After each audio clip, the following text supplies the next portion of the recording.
vez nos reunir na tua casa, teu corpo, Senhor. Nós temos o privilégio de fazer parte do meio da graça que nos alcançou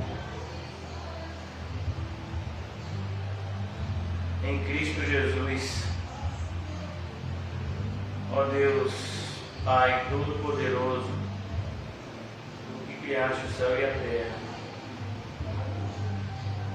ajuda-nos nesse momento, Senhor, na compreensão da tua palavra bendita, para que, compreendendo mais a tua palavra, possamos te obedecer melhor, para que, conhecendo mais a tua face, o amemos mais como o Senhor merece ser amado. Abençoa, meu Deus, essa comunidade aqui de Cosmo de Farias. Ó Deus,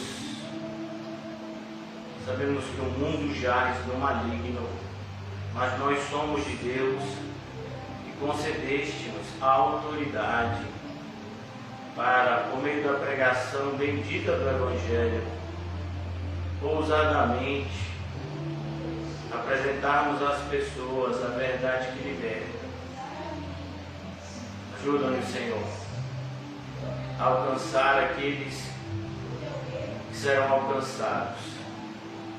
Que o Senhor possa trazer, Pai, todos aqueles que, segundo a tua boa vontade, foram destinados a ouvir a tua mensagem na noite de hoje, para a edificação da alma. Que seja assim, Senhor, nas nossas vidas. Tua palavra nos mostra que a fé vem pelo ouvir, e o ouvir da tua palavra. Ó Deus, que possamos ouvir a tua palavra, que seja a tua voz reverbere nesse local, Senhor. Que seja o teu poder, pois só o Senhor tem o poder. Que o teu poder se manifeste nas nossas vidas, Senhor, nos aproximando da luz e nos afastando das trevas. Em nome de Jesus, amém e graças a Deus. Amém, irmãos? Amém. Eu queria convidar vocês a abrirem comigo em 1 de Coríntios. Quero meditar com vocês na parte final do capítulo 1 de 1 de Coríntios e no capítulo 2. Vai nos ajudar bastante, não somente a entender a cruz, mas entender o escândalo da cruz e principalmente como nós devemos carregar a nossa cruz em um mundo. E quando eu falo mundo, eu falo com tristeza na alma, em um mundo religioso que odeia a cruz. Pessoas são capazes de chorar e gritar e se alegrar ouvindo louvores, mas ao mesmo tempo amaldiçoam a cruz, que é símbolo de salvação na vida delas.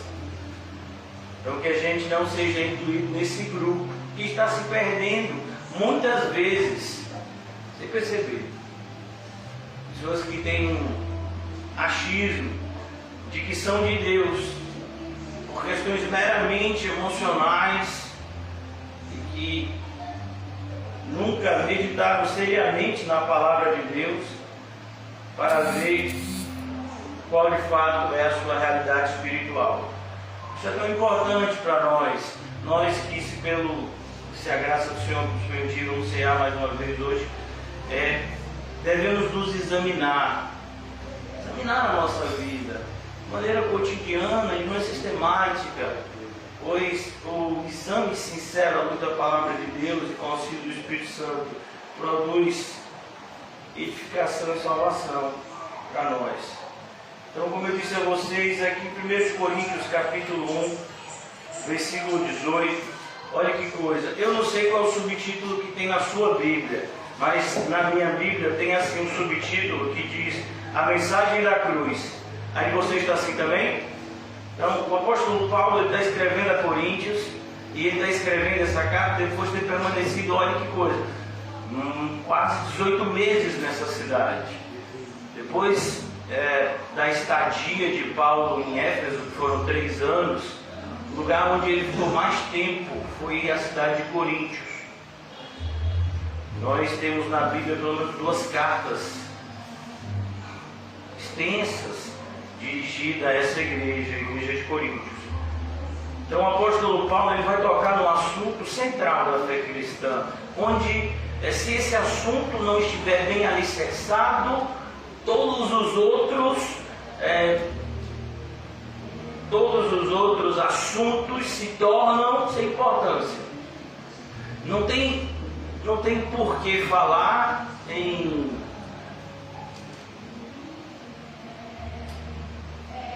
boas obras se você não for regenerado pelo poder da cruz de Cristo. Não tem o que falar, eu gostaria muito de entender acerca da segunda vinda de Cristo. Eu gostaria muito de entender acerca de determinados princípios da Trindade. Sim, mas e a cruz? Qual o seu relacionamento com ela? Então a mensagem da cruz é essa mensagem central da fé cristã, onde a fé cristã está alicerçada. Então ele diz aqui no versículo 18: certamente a palavra da cruz é loucura. Por isso que eu quero que você entenda a palavra da cruz. Repita isso quando você estiver olhando para o cenário evangélico. Certamente a palavra da cruz é loucura para os que se perdem, mas para nós que somos salvos é o poder de Deus.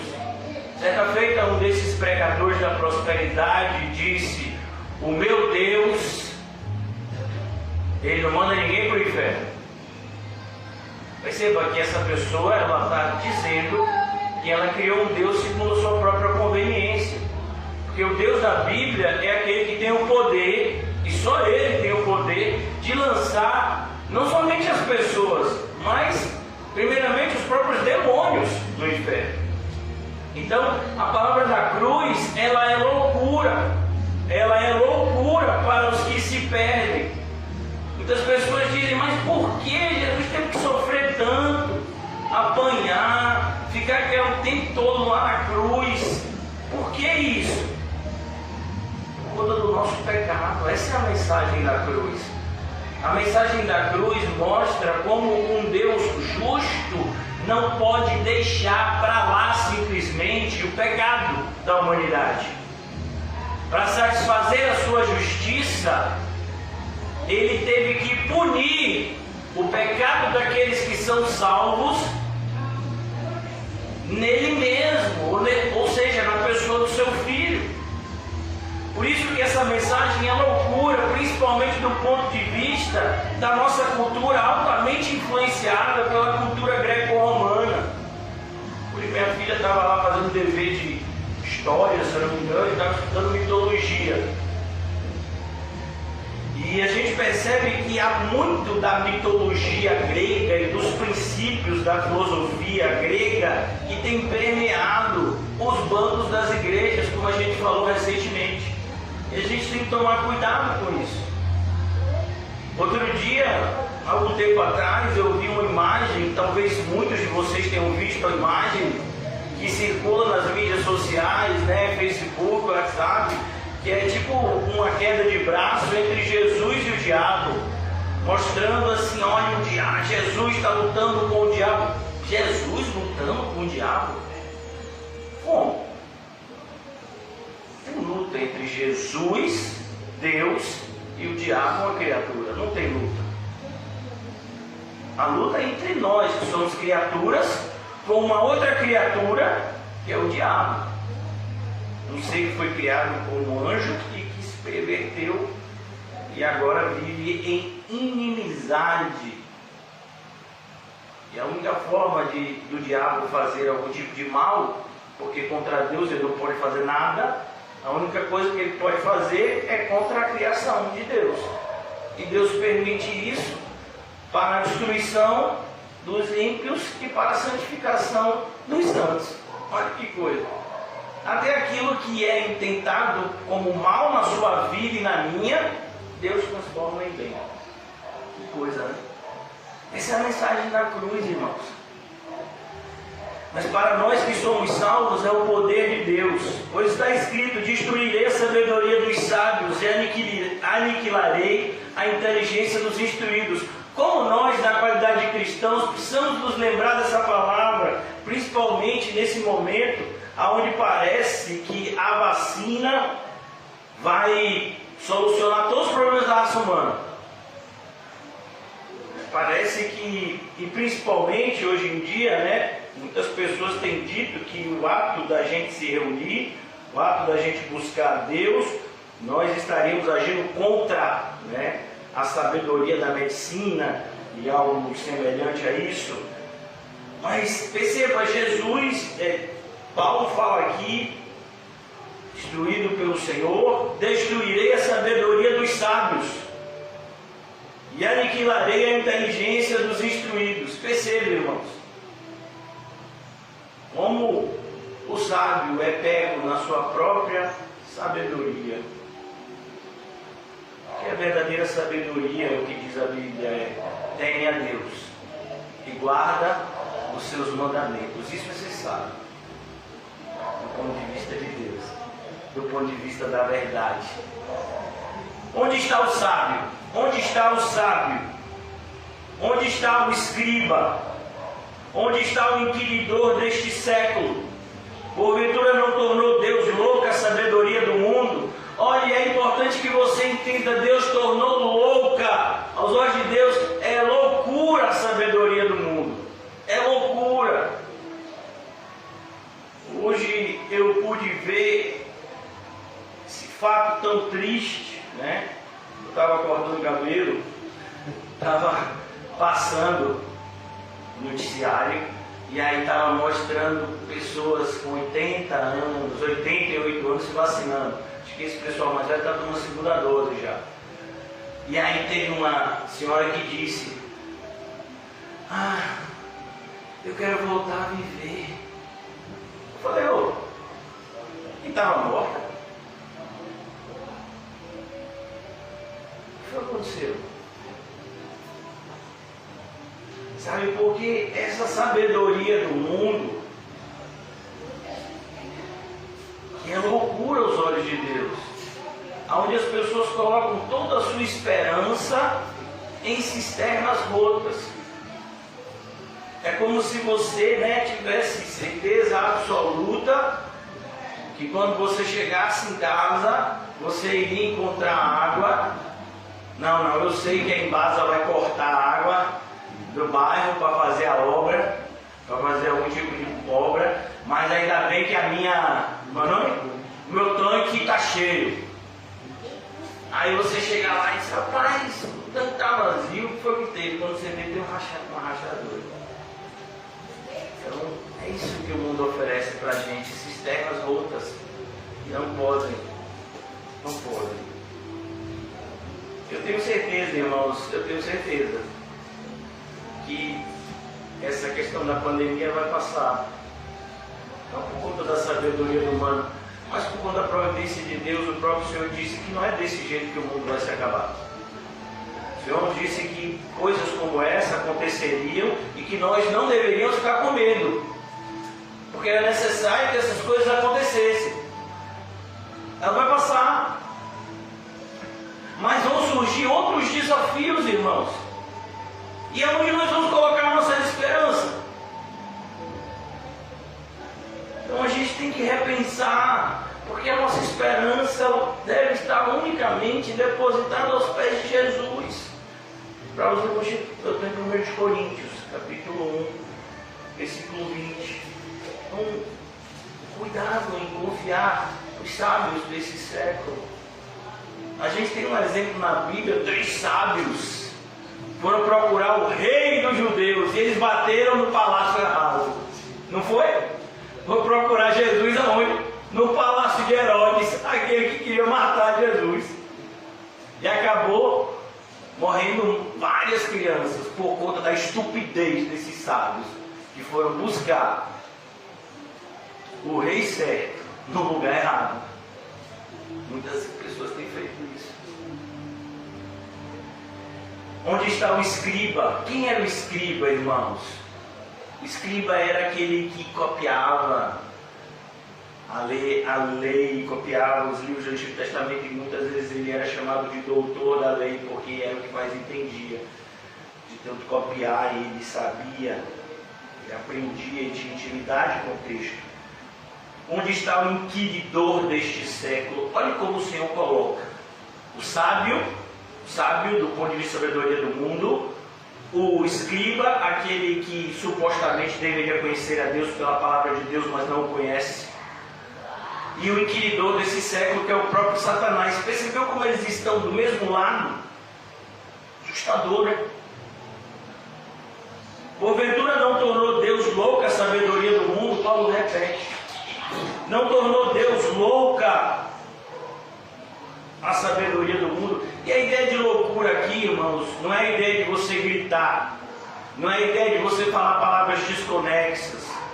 Não, a palavra loucura aqui no grego, ela rivaliza com a ideia de sabedoria. Então, o que é o louco? É aquele que é insensato, é aquele que não está pensando direito, é aquele que não sabe a resposta certa. Enquanto que o sábio é aquele que sabe a resposta certa. Então, assim, do ponto de vista, né, da aplicação, a loucura aqui não é gritaria, bagunça, balbúrdia, não.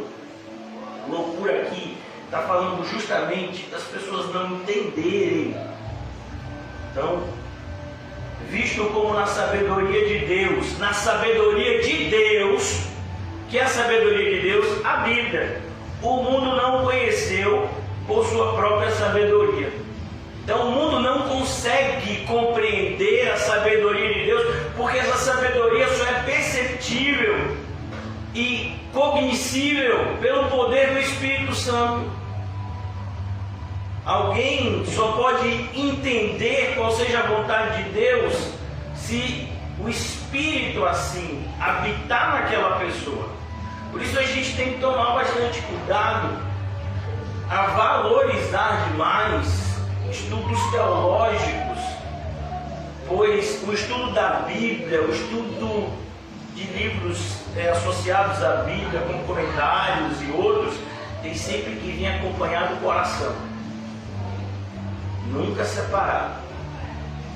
Conhecimento que produz orgulho não é conhecimento de Deus. É isso que muitas pessoas têm obtido, um conhecimento orgulhoso, por conhecerem intelectualmente determinados pontos da Bíblia, mas não conhecem a Deus.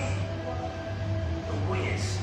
Conhecem pontos da Bíblia, conhecem palavras que foram escritas, mas para eles são só palavras, sem significado. Então aqui ele diz, versículo 21, visto como na sabedoria de Deus o mundo não conheceu por sua própria sabedoria, aprove a Deus salvar os que creem. Quem são? Vocês. Deus vai salvar vocês, os que creem. Mas de que forma? Aprove a Deus salvar os que creem pela loucura da pregação. Por isso que quando uma pessoa diz que eu sou meio doido, eu acho bom, eu acho que é um elogio. Procuro não me sobreviver, porque é a loucura da pregação. Mas esse camarada é doido, você viu o que ele falou aí? Que a gente tem que morrer para viver, que a gente, quando dá, a gente ganha mais. Não, se eu der, eu não ganhei mais, eu estou com menos. Porque a sabedoria do mundo não entende as coisas do alto. Que a gente tem que perdoar. Não, se eu ficar perdoando toda hora, que nada vai ficar, né? Vai montar em mim. Meu filho, alguém já montou em você? Em mim nunca cometeram essa loucura. Só montaram minhas filhas, que foi o meu próprio convite. Eu disse, venha, monte papai, principalmente quando elas pequenas. Agora se ela montar, quebra. Ainda mais que eu estou com a coluna meio barreada. A pessoa diz, não, pastor, fulano assim, se eu ficar toda hora assim, perdoando, ela vai montar em mim. Fulano vai montar em mim. Não, meu filho, o que perdoa é sábio. O que guarda a mágoa é estúpido. É estúpido não somente porque não está sendo perdoado por Deus, mas é estúpido porque ele está guardando algo que está fazendo mal a ele, não a pessoa que ele está magoado. Diz que a Bíblia diz: você tem algo contra o seu irmão, você vai até ele e fala com ele, resolve a situação. Ninguém fica magoado com ninguém. E principalmente, se você tem algo contra o seu irmão dentro de você, perdoa no seu coração. Ainda mais com as pessoas que a gente não pode nem ter. Por exemplo, esses políticos aí que estão fazendo um monte de coisa errada. Esses camaradas que querem no inferno. Se você ficar desejando o inferno para esse povo, quem vai para o inferno é você. É capaz de Calmon chegar e evangelizar um político desse e o político se arrepender e ser salvo. Já pensou? A irmã Rita tem um contato assim, que ela trabalha na área de saúde, política da saúde, Pazuello. E a irmã Rita diz: ó, eu mesmo vou falar, mas eu tenho um marido que vai evangelizar você. Aí ele, com aquele jeito dele, né? Aí Calmon fala: o negócio é o seguinte, você se arrepende, seu Pazuello. Olha, aqui tem uma Bíblia aqui que diz que Jesus está vindo e você, as coisas que você fez aí, olha, se você se arrepender, o negócio vai pegar. E o seu problema não é com a justiça, com o Congresso, não. O seu problema é com o pessoal lá de cima. Aí ele se arrepende, sai até do Ministério da Saúde e senta aí na cadeira, do lado de Reginho, que tem um respaldo ali, né? Tudo é possível, irmão. Por que não? Às vezes eu falo coisas assim, pessoas dizem: esse pastor é maluco. Meu filho, o apóstolo Paulo, era a pessoa mais improvável de se cometer. Pense numa pessoa que ninguém dava nada. Quando ele estava lá cego em Damasco, o Senhor mandou Ananias ir lá, não foi? Ananias falou: Senhor, se o Senhor quer que eu morra, o Senhor fala logo. Mas o camarada veio lá já com intenção de pegar a gente, ó. Mas não, Saulo ali já tinha sido o quê? Regenerado, já era outra criatura. Então Deus pode transformar tanta gente que a gente às vezes, né, olha como pessoas que nos odeiam, que tentam fazer mal pra gente. A pessoa que está fazendo mal pra gente hoje, irmão, pode ser um irmão em Cristo amanhã. Nosso coração tem que estar sempre com essa esperança, né? Por isso que a palavra da cruz é loucura. Porque a palavra da cruz nos chama a ter esse amor, não é por acaso que Paulo vai falar nessa carta desse amor, a ter esse amor sacrificial, não é assim? 1 Coríntios 13, o irmão Louvio está fazendo uma música linda. Vários cantores já tentaram comprar a letra, diz que não vende tudo que ele faz para a glória de Deus. E 1 Coríntios 13 fala desse amor, que tudo crê, tudo suporta, tudo sofre, tudo espera. É essa carta aqui que a gente está estudando. É um amor que é consequência de alguém que entendeu a mensagem da cruz, que é loucura para o mundo, mas para nós é o poder de Deus. Por exemplo, imagine você sendo apedrejado e orando para quem está lhe apedrejando. Já imaginou isso? Não foi o que aconteceu com Estevão? Loucura para aquelas pessoas. Então aqui ele diz: porque tanto os judeus, e aqui o apóstolo Paulo, ele divide a raça humana em dois grupos: os religiosos e aqueles que buscam a lógica humana, por assim dizer. A gente tem visto isso bastante nos nossos dias. Se você prestar atenção, você vai ver que, se você prestar atenção como as pessoas têm olhado para a pandemia, é como o que Paulo está dizendo aqui. Você tem pessoas que negam a pandemia e você vê pessoas que dizem que a pandemia é a pior coisa que já aconteceu nesse mundo e que nunca mais acontecerá. É horrível.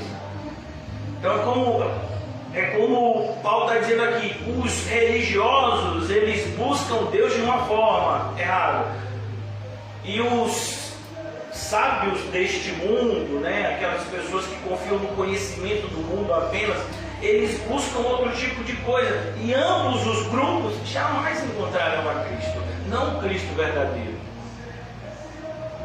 Então ele diz aqui, porque tanto os judeus pedem sinais, não é assim os religiosos? Eles querem sinais. Os religiosos querem sinais. Chegou alguém doente, quero ver ele curado. Chegou alguém assim, eu quero ver assado. Eu quero ver sinal, eu quero ver algum sinal da parte. Adivinha aí, Val, o que eu estou pensando? Imagina, diga aí quantos dedos tem aqui atrás.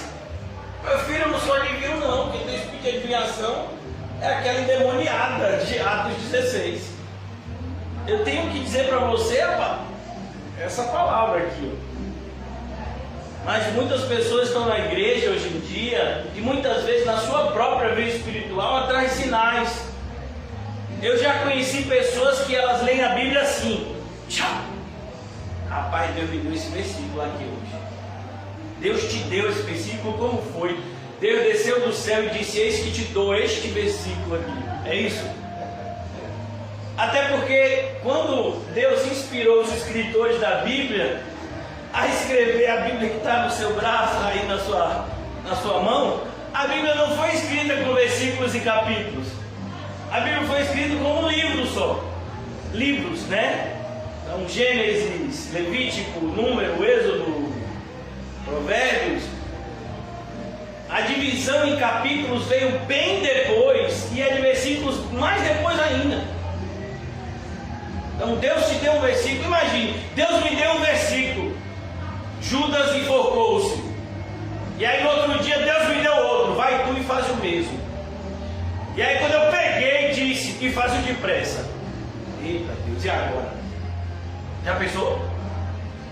Não, irmão, não brinque com a palavra de Deus desse jeito, não.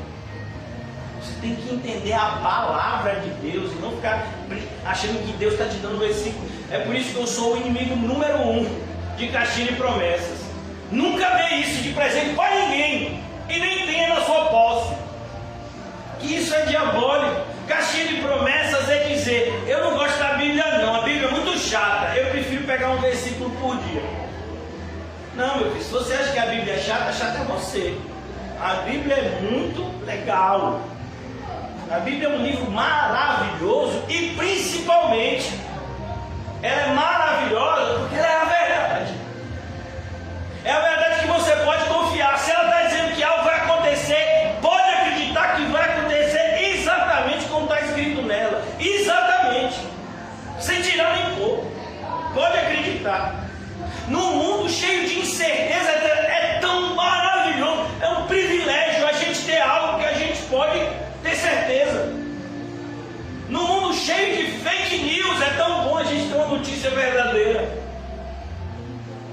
Então cuidado com os sinais. Estava orando, e aí de repente eu comecei a sentir meu pé pegando fogo assim.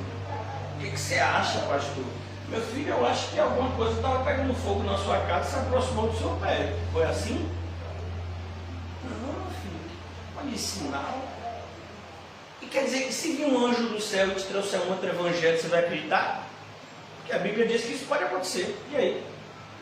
Já pensou? E a Bíblia diz que isso pode acontecer, deixa eu lhe dizer, aconteceu.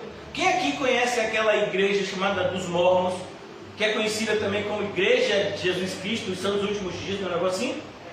Vocês sabiam que, de acordo com o credo deles, o fundador deles recebeu um outro evangelho de um anjo, supostamente anjo, chamado Moroni. Na sua Bíblia tem esse anjo?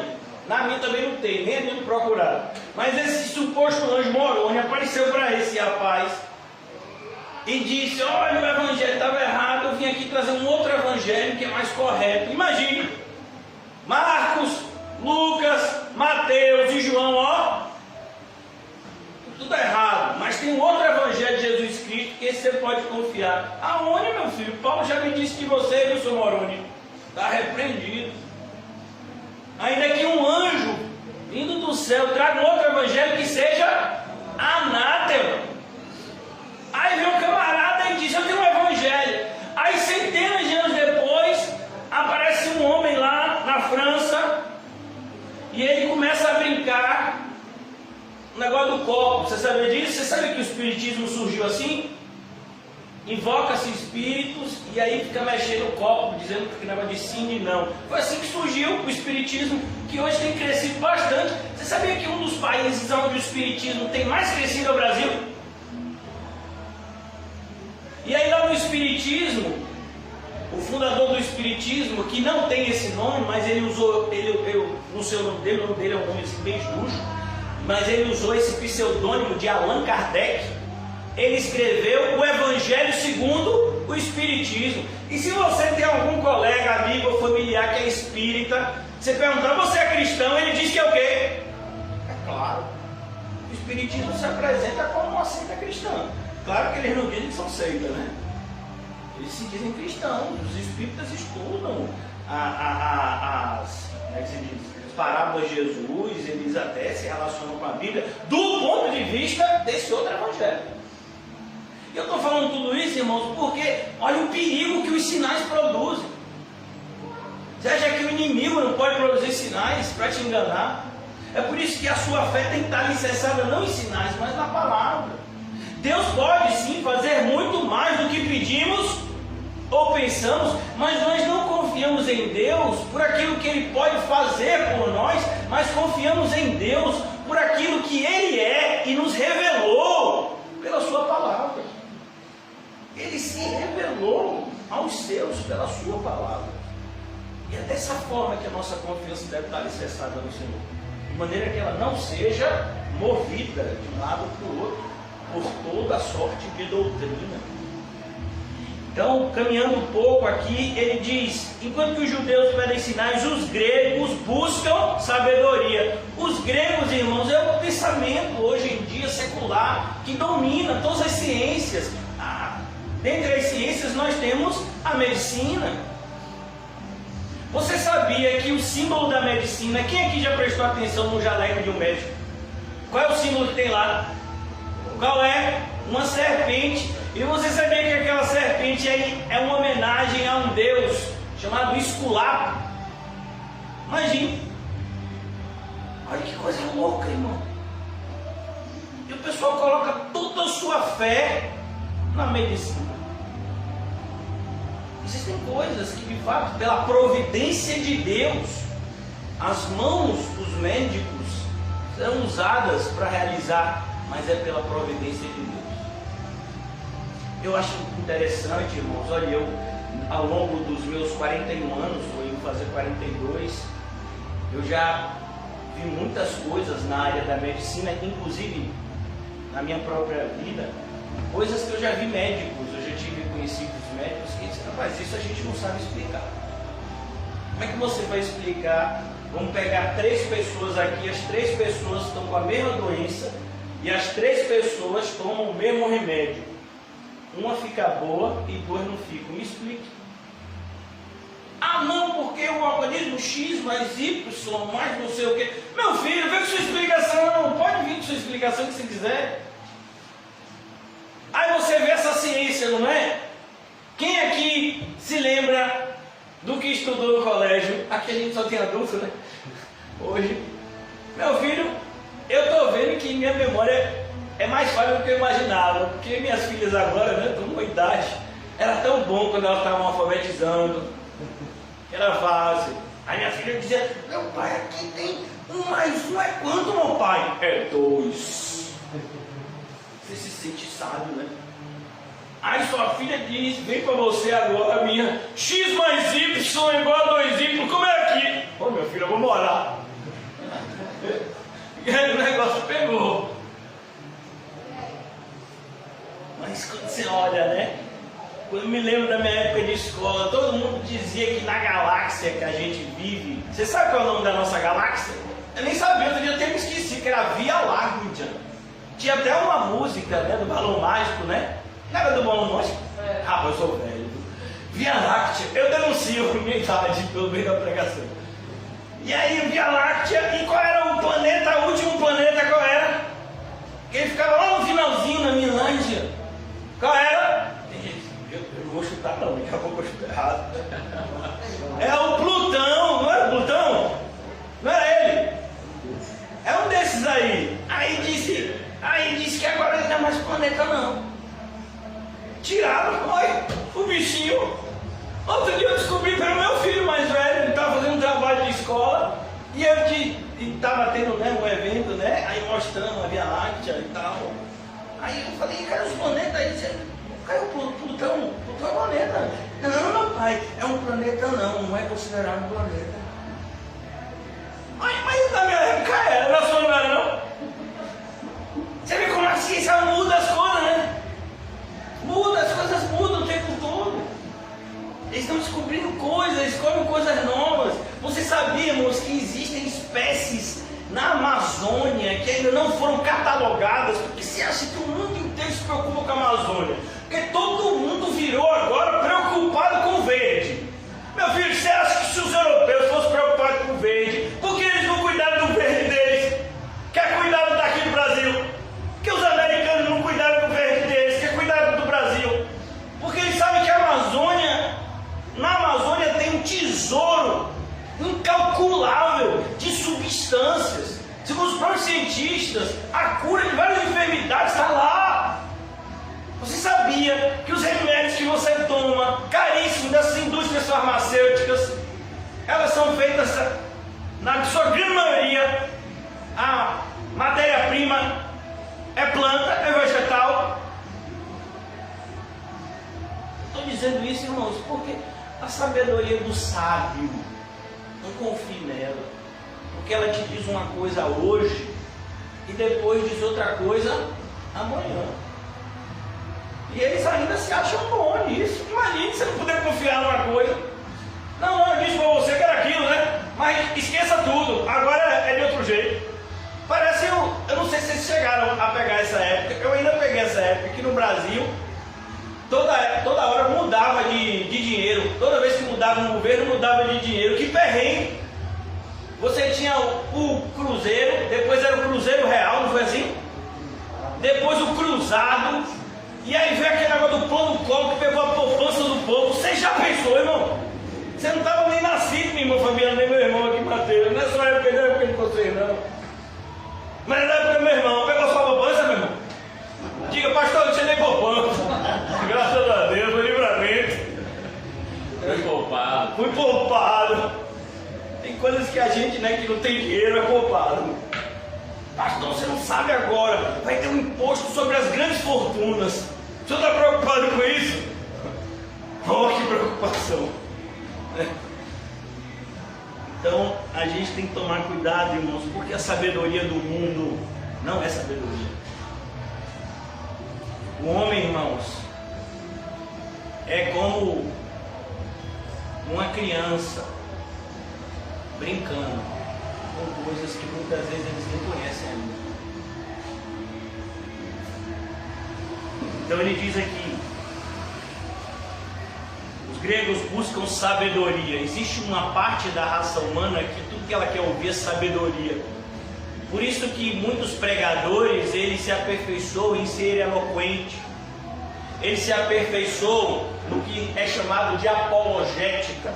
Ou seja, você tenta criar argumentos para que as pessoas acreditem no que você acredita. Meu filho, esse não é o seu papel nem o meu. O seu papel não é convencer as pessoas. O seu papel é pregar o Evangelho. Quem convence as pessoas, Adolfinho? O Espírito Santo. Mas aí o homem, na sua altivez, acha que não, eu vou mostrar para você aqui por meio de 3 ou 4 argumentos que você tem que acreditar em Jesus. Meu filho, se a pessoa acreditar em Jesus porque eu convenci ela, vem uma pessoa muito mais persuasiva e desconvence ela e bota ela para acreditar em outra coisa. É por isso que outro dia a gente conheceu uma pessoa, até faleceu. O Rodolfo não conhecia essa pessoa também, porque eu creio que alguns aqui conheciam como não conhecia. Ele era lá da Roça da Sabina, morava lá com a sua esposa há muito tempo. E ele era evangélico. Quando eu comecei no evangelho, ele já era evangélico há alguns anos. E aí de repente eu fiquei sabendo que ele tinha virado testemunho de Jeová. Mas como foi? Eles começaram a receber os testemunhos de Jeová, com aquele negócio daquelas revistas Sentinela, não sei o quê. E o testemunho de Jeová começou a persuadir ele, por meio daquelas explicações esdrúxulas, que não tem nada a ver com a Bíblia. E ele, como não tinha firmeza na Bíblia, foi convencido pelo testemunho de Jeová. Abandonou o Evangelho e abraçou essa seita herética. E a gente soube que recentemente faleceu. já sabe para onde vai a alma das pessoas que não creem na verdade, infelizmente. Então, para os irmãos que chegaram, a gente está em 1 Coríntios. Esses dias eu quero me concentrar, eu disse para os irmãos aqui, só estou relembrando, quero me concentrar em preparar a gente para receber a mensagem do final do Evangelho de Marcos. A gente conhecer um pouco da cruz de Cristo. E aqui entender essa loucura que é para o nosso bem. Não tente olhar para a cruz de Cristo com a sabedoria do mundo, senão você nunca vai compreender ela. É por isso que Jesus fez uma pergunta aos sábios judeus, e ele disse: vem cá, vocês estudam a Bíblia, né? Eles: a gente estuda. Tá certo, está escrito na Bíblia que o Messias é filho de Davi. Não está escrito? Claro que está escrito. E eles são capazes até de recitar as passagens. Cristo é filho. E quando fala que é filho, do ponto de vista do judaísmo, isso significa que ele vem da descendência de Davi. Aí diz assim: mas como é que pode esse mesmo Davi, que é um ancestral do Messias, ele chama o Messias de Senhor? Como é que pode o Messias, que é ancestral de Davi, ser maior do que Davi? Aí eles não sabem explicar. Porque aquele que é ancestral, aquele que é descendente de Davi, é também o Deus sempre eterno. Para eles isso não fazia sentido, porque segundo a sabedoria do mundo, o mundo não conhece a Deus. Não faz sentido. Então aqui ele continuando agora no versículo 23. Mas nós pregamos a Cristo crucificado. Quem é que a gente vai pregar? Até a nossa morte, ou até a vinda de Cristo, que acontecer primeiro, a Cristo e este crucificado. Se você pregar Cristo e este crucificado, você já está levando a mensagem de salvação para as pessoas. Existem muitas outras coisas de Cristo que a gente tem que falar depois que a gente estiver bem alicerçado em Cristo e este crucificado, mas antes disso nenhum. Então aqui ele diz: mas nós pregamos a Cristo crucificado, escândalo para os judeus. Era um escândalo para os judeus. Por isso que os líderes do Sinédrio, que foram lá e pediram a morte de Jesus para Pilatos, ficaram indignados quando Pilatos mandou escrever em cima da cruz de Cristo, em 3 línguas diferentes, a expressão Jesus, Rei dos Judeus. No hebraico, no grego e no latim. O latim era a língua de Roma, o grego era a língua do mundo, né, por assim dizer, a língua que o mundo se comunicava, e o hebraico era o idioma daquela região, oficial daquela região. E está lá Jesus, o Rei dos Judeus. E os judeus achavam aquilo que um escândalo. Não, o nosso Messias, que também será o nosso rei, jamais será crucificado. Muito pelo contrário, ele será um rei que triunfará sobre todos os seus inimigos. Eles estavam redondamente enganados, porque foi na cruz que Jesus triunfou sobre o principal inimigo da raça humana, que é o pecado. Lá que ele venceu. Mas para aquelas pessoas isso era loucura. Aquele que não conheceu o pecado, Deus o tornou pecado em nosso lugar. Para aqueles judeus isso parecia o quê? Um escândalo. E aí ele diz mais aqui: loucura para os gentios. E quem não é religioso acha isso uma loucura. Vem cá, como é que pode Deus morrer? Me diga aí. Deus não morre. Se ele é Deus, ou ele é Deus ou ele morre. Deus morrer, e pode isso? Pode. Pode quando o próprio Deus quer. Todas as coisas são possíveis para Deus, inclusive isso. Às vezes a gente quer colocar Deus numa garrafa. Às vezes a gente quer que Deus caiba no nosso cérebro minúsculo. Você acha mesmo? Essa garrafinha de água pode guardar toda a água do oceano, dos oceanos. Pois é, essa comparação é menos ridícula do que o homem tentar compreender a totalidade de Deus. Mas o homem, na sua soberba, e é por isso que a gente tem que tomar cuidado com o amor ao mundo, porque o amor ao mundo, ele produz concupiscência da carne, concupiscência dos olhos e soberba da vida. E a soberba da vida alcança o seu ápice quando o homem acha que sabe mais da sua vida do que o próprio Deus. Essa é a verdadeira soberba da vida. Foi o que aconteceu no Éden. Deus disse, ó, se você comer desse fruto, vai morrer. Não, eu vou comer. A serpente falou que eu não vou morrer, então eu vou confiar na serpente. Você vai confiar em quem? Você vai deixar de confiar naquele que te criou, que te deu tudo para confiar numa pessoa que você viu agora? Então, as pessoas, os gentios, acham loucura a cruz de Cristo. Os gentios entendem, irmãos, toda a raça humana que confia na ciência, na filosofia, na economia. Não que você não use essas coisas como elas devem ser usadas. O que você não pode permitir é adorar essas coisas. Então, mas para os que foram chamados, você e eu, tá vendo? Chamado aqui, irmãos, não é o chamado geral. Na Bíblia existem dois chamados. O chamado geral, a gente vai pregar o Evangelho para toda a criatura, mas nem toda a criatura vai ser salva. Spurgeon dizia que uma das coisas que entristecia o coração dele era que das milhares de pessoas que ele tinha pregado o Evangelho, ele sabia que a grande maioria iria para o inferno. Então ele diz aqui: mas para os que foram chamados, tanto judeus como gregos, independentemente, irmãos, pastor, antes de vir aqui para congregar aqui, eu era da igreja tal, antes de estar aqui, eu era ateu, antes de estar aqui, não importa, irmãos, não importa se você está em Cristo hoje. Nosso passado é passado, o importante é o hoje. O amanhã não pertence a nós. Às vezes eu converso com pessoas, eles começam a dizer as suas preocupações. E outro dia eu estava conversando com uma pessoa que estava me dizendo de uma preocupação de algo que iria acontecer, se acontecesse, daqui a uns 4, 5 anos.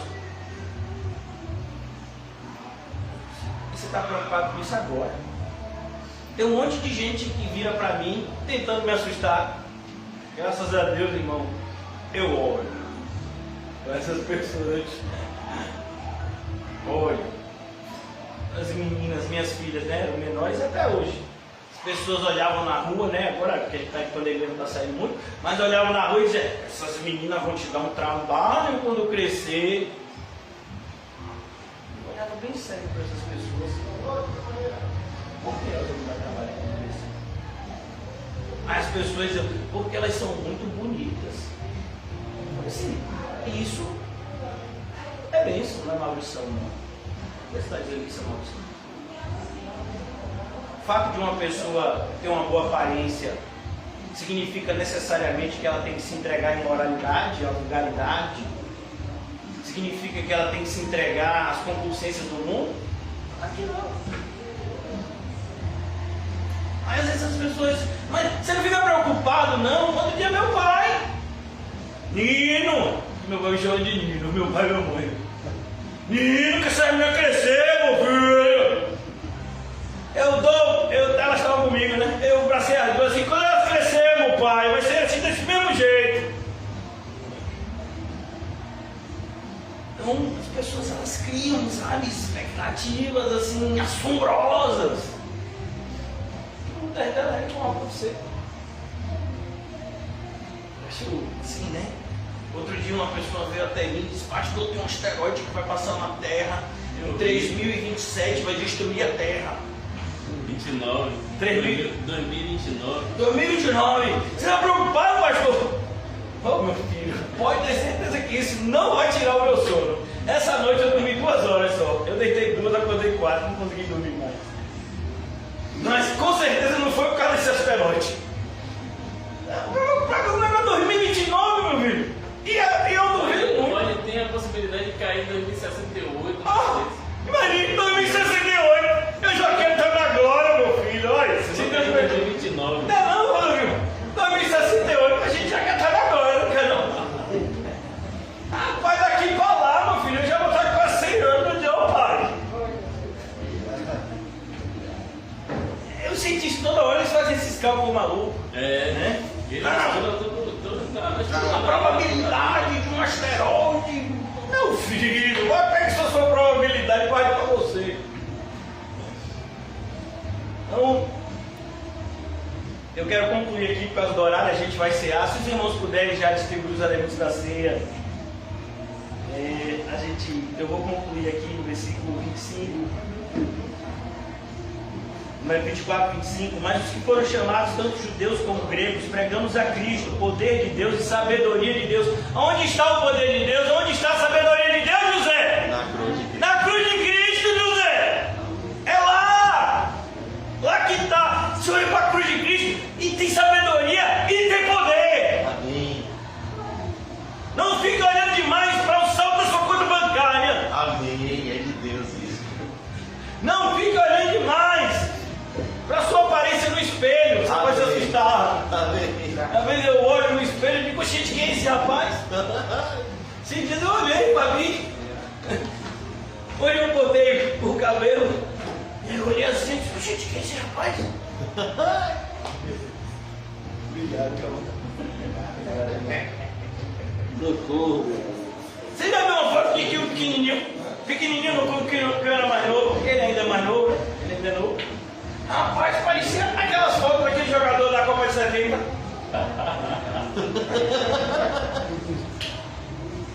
Aí você olha assim, né? Você já viu uma foto de calmon antigo, pai? Rapaz, vai ser um modelo. Rapaz, você olha assim, rapaz, que é um europeu. É, do leste europeu, ainda, né? Não volta mais não.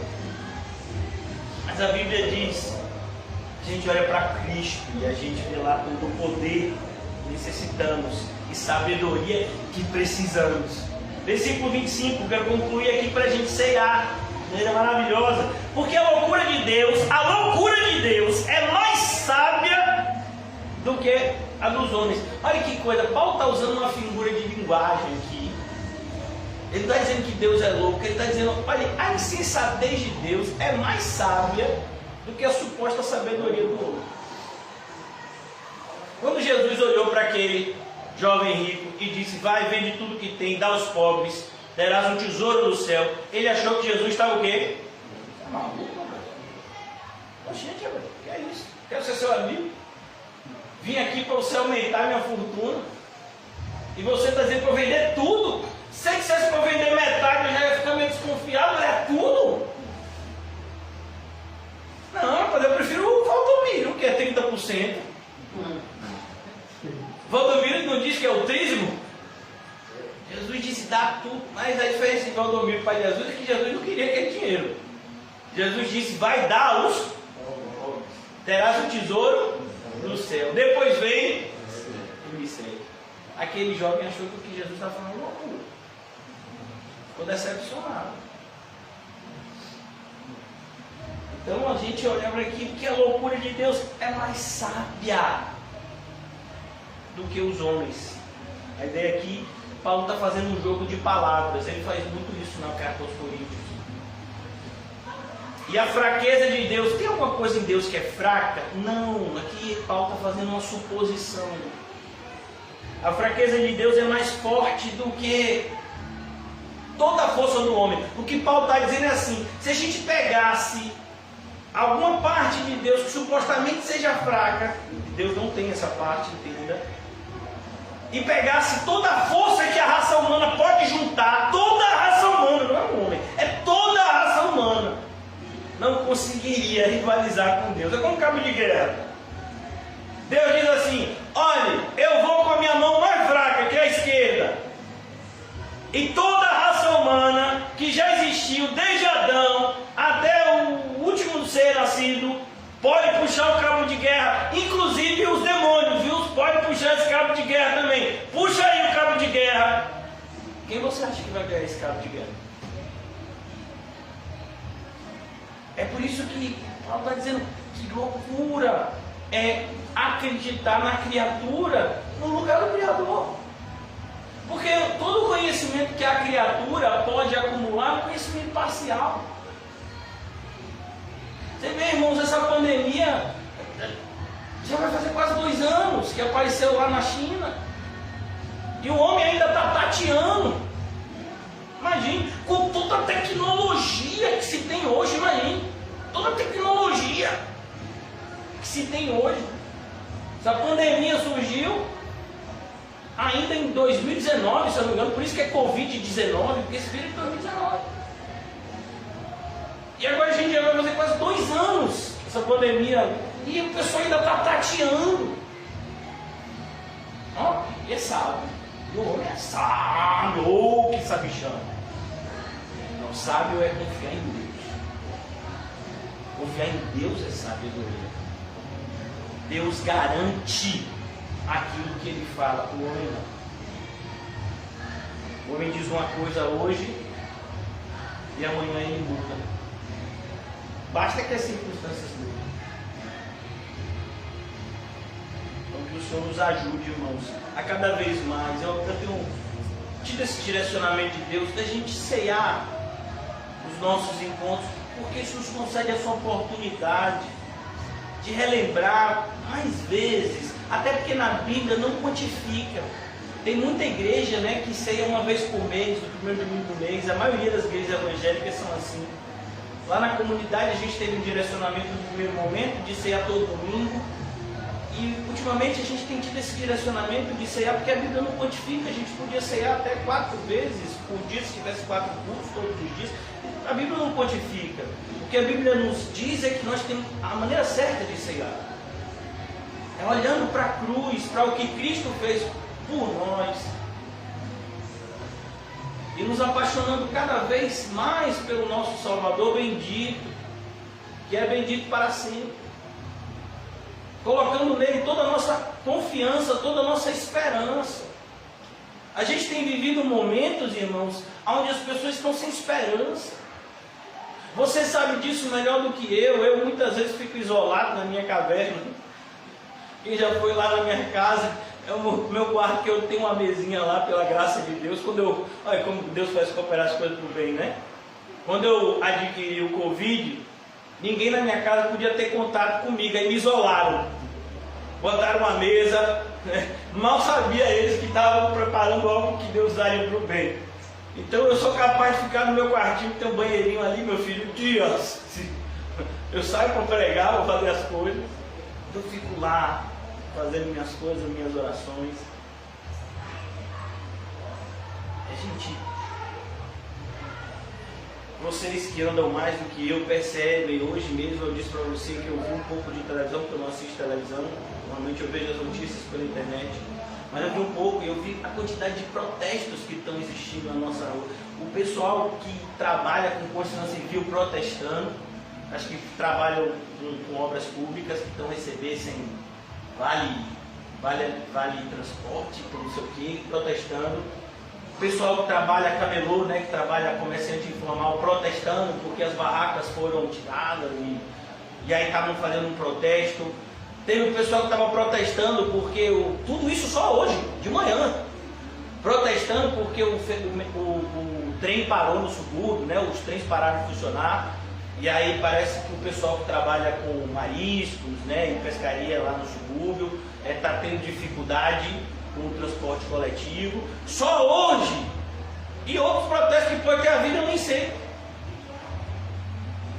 Então o mundo está sem esperança e a tendência do mundo é essa, irmãos. É entrar nesse processo, porque deixa eu lhe dizer uma coisa. As pessoas estão muito preocupadas agora com a saúde, porque elas também estão com medo de morrer. Mas quando, vamos imaginar o cenário, quando todo mundo estiver vacinado e o Covid estiver passado e o bolso estiver vazio, e aí? E aí? Vai fazer o quê? Porque quando o Covid passar, irmãos, ele está passando igual que ele faz no corpo. Eu sei que eu tive o Covid. O vírus fica no seu corpo 15 dias. Ele fica ativo no seu corpo menos de 10 dias. Mas você fica isolado 15 dias, que é para justamente não ter nenhuma hipótese de você propagar o vírus. Aí eles mandam esse isolamento de 15 dias. Mas o vírus fica ativo efetivamente no seu corpo cerca de 7 a 10 dias. Mas nesses 7 a 10 dias, irmãos, em algumas pessoas, como foi no meu caso, ele passa como um tsunami. E tem gente que vão passar anos para se recuperar dessa semana que o vírus passou dentro dela. Estou falando isso do ponto de vista da biologia, imagine. Do ponto de vista do cenário econômico é a mesma coisa. Se você pegar, por exemplo, o mundo depois das grandes guerras mundiais, quanto o mundo demorou para se reestruturar economicamente. Tantas pessoas se suicidaram, se mataram. Porque a falta de dinheiro tira a esperança daquele que a esperança está onde? No dinheiro. Por que eu estou dizendo essas coisas, irmãos? Mais uma vez eu sempre deixo isso claro que eu não estou do lado de ninguém. Eu estou sempre do lado de Jesus. Eu quero que você não tenha esperança em homens, que você tenha esperança unicamente em Cristo. Por que eu estou dizendo isso? Porque independentemente do cenário que você enfrentar, seja uma pandemia, seja um problema financeiro, seja uma saúde, seja um problema de saúde pessoal, de alguém da sua família, você tem que enfrentar com a fé que Cristo te deu. Pois a força, a vitória que vence o mundo é a nossa fé. E tudo é possível àquele que crê. É por isso que a gente ceia, irmão, porque a gente crê. A gente se lembra que Jesus morreu no nosso lugar, para que a gente pudesse agora ter um relacionamento com o Pai. E a gente olha para esse sangue e vê o quanto custou a nossa salvação. A graça para nós foi de graça, mas custou a vida do Filho de Deus. É por isso que Paulo diz em Romanos, como não ter esperança? Aquele que entregou seu próprio Filho por amor a nós, como não nos dará juntamente com Ele todas as coisas? Romanos capítulo 8. É dessa forma que você tem que olhar para esse copo. Para esse copo, é como Deus age. Coisas aparentemente loucas. Meu Deus, é um pedaço de pão, um suco de uva. E aqui está um memorial da maior obra que o homem viu e que jamais verá. Quando Deus criou o universo, Ele criou apenas com sua palavra. Quando Deus criou um homem, Ele fez com as suas mãos do barro e soprou as narinas. Mas quando Deus teve que salvar o seu povo, Ele teve que vir e morrer por ele. Já pensou? Olha a obra que foi necessária para que você e eu pudéssemos ser contados hoje como salvos. Comamos e bebamos debaixo da alegria dessa salvação do dia.